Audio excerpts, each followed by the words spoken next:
I got a technical for basically being mad at myself because I missed the three and then I went and hit the backboard. And he told me it was disrespectful to the game of basketball. So, I don't know, it reminded me of the technical. What happens when the powerhouse that drafted the hottest rookie in a generation tries to clip her wings?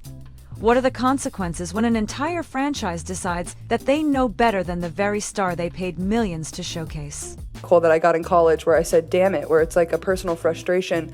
Had nothing to do with my team, had nothing to do with their reffing, had nothing to do with other team. It was just because I'm a competitor. We have officially reached that point. The Indiana Fever don't want Caitlin to be Caitlin. Why the double standard? Fire her. Damn. Fire her ass. Those were the kind of questions media was asking. Fever coach just got fired after attacking Caitlin Clark. This is insane. The Indiana Fever have just fired their assistant coach after that shocking moment where she physically grabbed Caitlin Clark during a game, and now the entire league is in chaos. What seemed like a quick sideline scuffle has exploded into a full-blown WNBA firestorm, exposing months of behind-the-scenes tension, control tactics, and a blatant effort to silence the league's biggest star.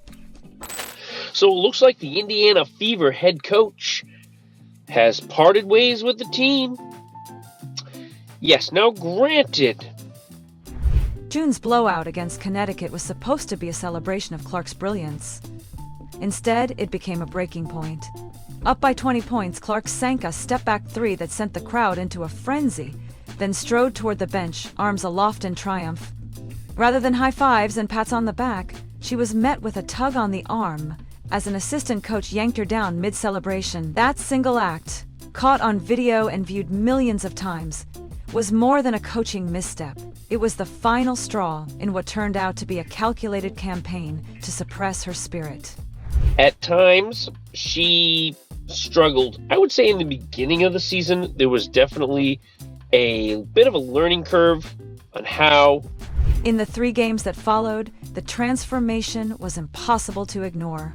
Clark, once a whirlwind of energy, appeared muted, her trademark fire doused. Analysts noted the drop, shot attempts down, minutes cut, impact faded. Interviews grew terse, body language closed off. The player who once galvanized arenas felt shackled, a phenomenon being rewired into a bland, market-safe product. Now, with the coach gone, the real reckoning begins. Fans aren't just demanding wins, they want answers. How did the Fever think they could tame Lightning? What does it say about a league that pats itself on the back for progress, yet sidelines emotion? Caitlin Clark isn't a problem to solve. She's the future of the game. And if the WNBA wants to grow, it must stop treating its brightest star like a liability. To kind of accommodate Caitlin Clark's playing style with the team. But I feel like once they kind of figured that out. The moment that coach grabbed Caitlin Clark's arm felt like watching the worst kind of betrayal in slow motion. Here was the league's most electrifying rookie, fresh off breaking viewership records, being treated like a malfunctioning piece of equipment. Clark had willed her team to victory countless times in college with raw emotion and unfiltered passion. Yet in her first professional blowout, her own organization reached out and yanked that flame from her. It wasn't a loving correction, it was a public display of power. We control the narrative, not you. The viral video didn't just embarrass the Fever, it exposed their secret fear that Clark's authenticity might overshadow their carefully curated brand. Suddenly, every coach's timeout huddle, every frustrating turnover, every celebratory roar became suspect. Fans wondered, was Caitlin playing, or was she performing a role scripted by men who thought they knew better? Behind the scenes, whispers turned into a chorus. Practices shifted from energized scrimmages to rigid drills designed to minimize flash. Team meetings morphed into pep talks about staying composed and selling the product. Clark's natural flair, trash-talking defenders, slapping the floor, rallying chants, was labeled unprofessional, unsportsmanlike, even a distraction. Those criticisms rang hollow when compared with the leeway afforded to male superstars whose on-court antics were celebrated as winning mentality. The double standard couldn't be clearer. A woman shows emotion, and she's a diva. A man shows the same, and he's a legend. That hypocrisy stung the WNBA's credibility, and in a league still fighting for respect, it felt like a self-inflicted wound. I mean, they went on a massive win streak. Not only that, they also made the playoffs. And the last time the Indiana Fever made the playoffs was like... Eventually, the pressure cooker exploded. Social media users, sports writers, former pros, everyone piled on, calling out the Fever's tone-deaf approach. Commentators questioned why a franchise that traded up to select the next face of the league would then muzzle her. Sponsors grew uneasy as the backlash mounted. Even Fever season ticket holders began demanding refunds. It was a PR nightmare of epic proportions, and the only way out was to take decisive action. Thus, the firing, swift and unavoidable, sent a clear signal. You don't grab the heart of the league's momentum and expect to walk away unscathed. Caitlin Clark's identity is built on defiance. In college, she shattered attendance records not by playing by the book, but by rewriting it on the fly. Her step-back threes weren't just technical, they were statements. Each clutch pass was a mic drop. Every crowd-sprinkling drive said, "I make my own spotlight." That fearless streak endeared her to millions. It also frightened the hierarchy. In boardrooms and front offices, executives squirmed at her unpredictability. They preferred controlled marketing campaigns to spontaneous engine room celebrations. So they dressed down the raw enthusiasm that made her irresistible. Instead of a roaring lion, they tried to groom a showroom puma. Tame, photogenic, silent. Nope. Caitlin Clark isn't a plush mascot you can pose next to a banner. She's a tempest. And tempests don't fit neatly into sponsorship packages. Like 2016. This was only her second year as head coach. And, I feel like... The shockwaves reached far beyond Indianapolis. WNBA arenas in Chicago, Seattle, Las Vegas, everywhere Clark played next, fans held signs, "Free Clark's Fire." Some even chanted her name in unison, drowning out their own team's coach. It was an act of fandom turned solidarity, a collective middle finger to the powers that be.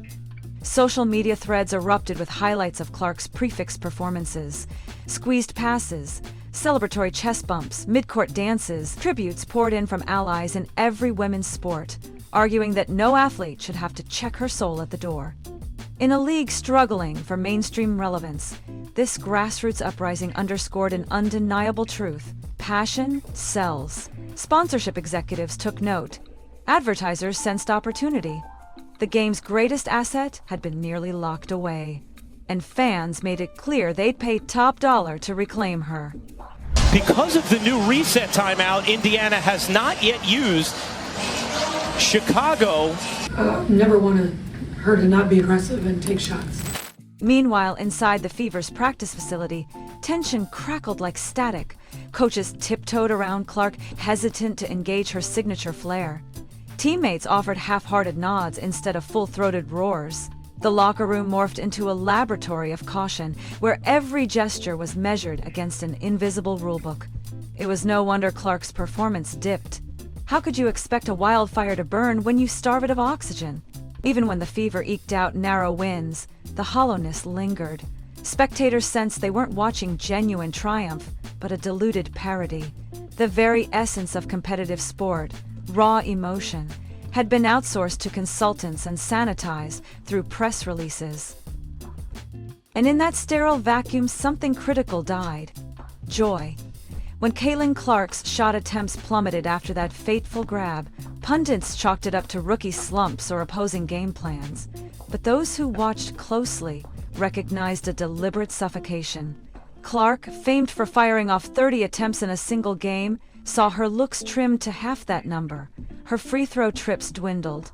Her dribble drive aggression gave way to stagnant perimeter rhythms. It was like witnessing a carnival carousel reduced to a static painting.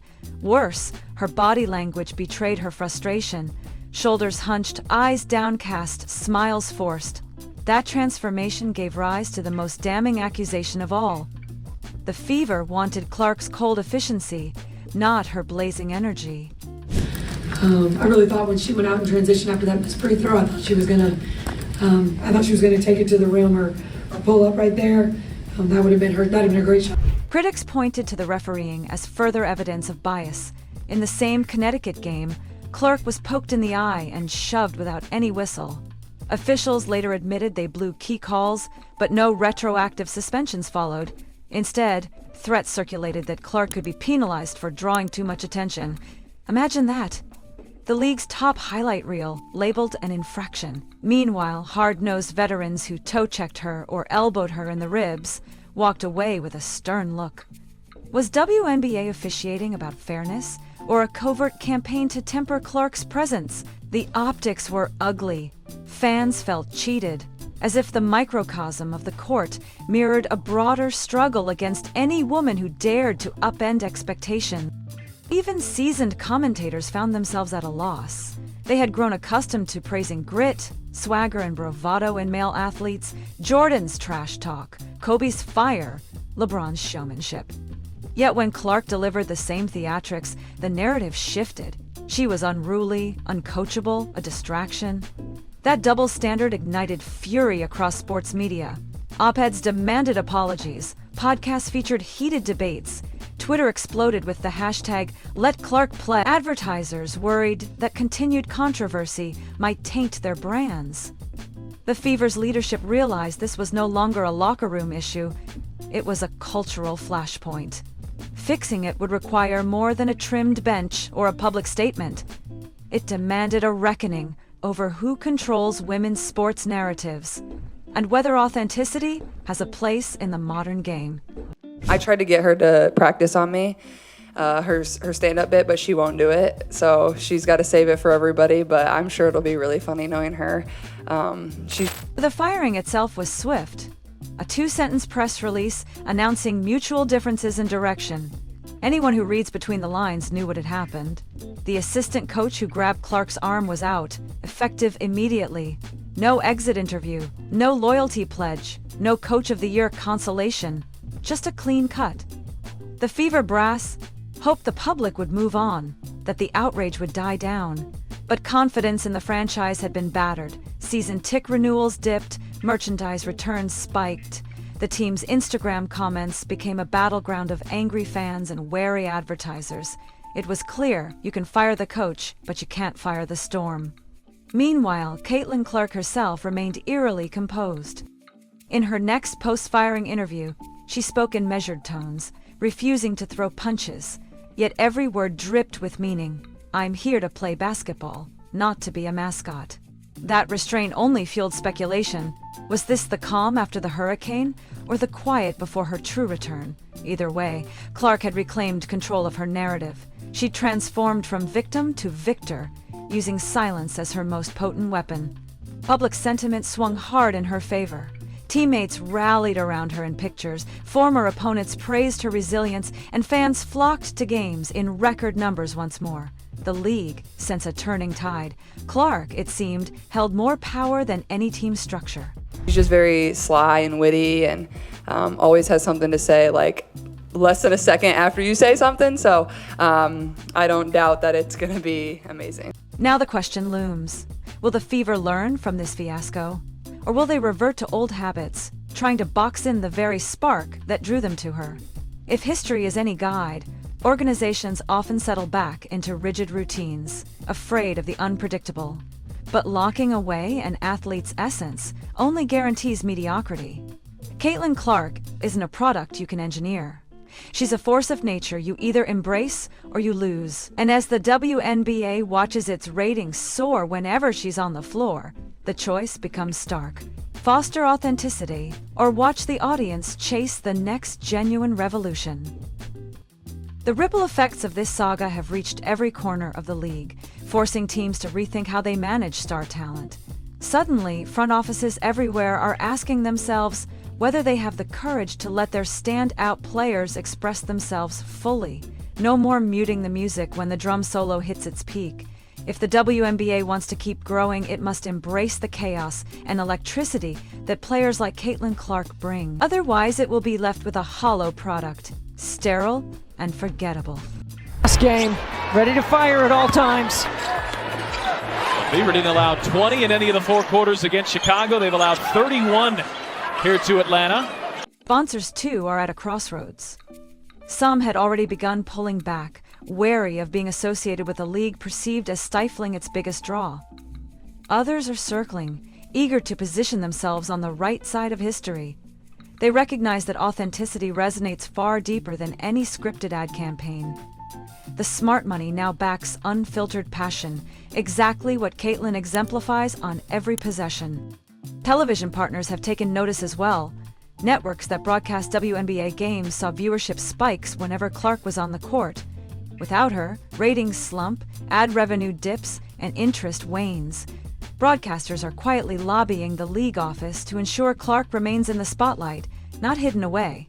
After all, empty arenas and flat camera shots don't sell airtime.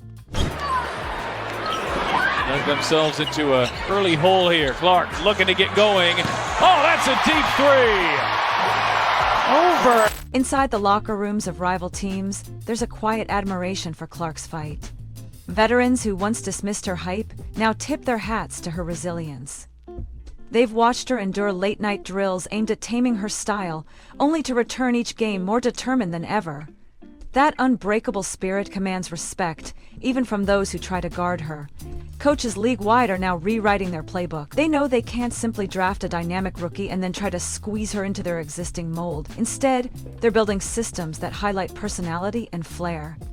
They want the next Caitlin, not a watered-down version. And in doing so, they're redefining what professional basketball looks like. Meanwhile, the media frenzy shows no sign of fading. Podcasts devote entire episodes to dissecting every gesture Clark makes on the hardwood. Columnists debate whether her style will inspire a generation of young players or alienate traditional fans. Social media influencers churn out reaction videos within seconds of her highlights. The conversation has exploded and no one knows how to turn off the tap. Yeah, I mean, we've always been friends. I wouldn't say like we're best friends and talk all the time. It's hard when you end up going your separate ways and are at different colleges and things like that. And, you know, I've always been a fan of hers and always been supportive. Perhaps the most profound change is happening at the grassroots level. Youth leagues are buzzing with excitement as kids mimic Clark's signature moves. They slap the floor on every rebound and launch deep threes with reckless abandon. Coaches at the youth level scramble for advice on how to nurture that fearless energy without crossing the line. It's a ripple effect that extends far beyond the WNBA's glossy arenas. Even equipment manufacturers are jumping into the fray. Can you specifically detail what you mean by get control of the game, just to be in your words? Get control of the game Call is a call the foul. fouls that are actually happening on the floor. Right, and consistently call the fouls that are actually happening on the floor. Okay, not just if somebody swings and misses, right? Consistently call the fouls. So as the next tip-off approaches, remember this. Great sports thrive on spit and fire, on unscripted bursts of brilliance. They don't bloom in glass cases, free of risk. The WNBA risks everything by caging its brightest star, and it stands to gain everything by unleashing her. Caitlin Clark's saga is far from over, but the message is clear. Freedom isn't a bonus feature. It's the beating heart of the game.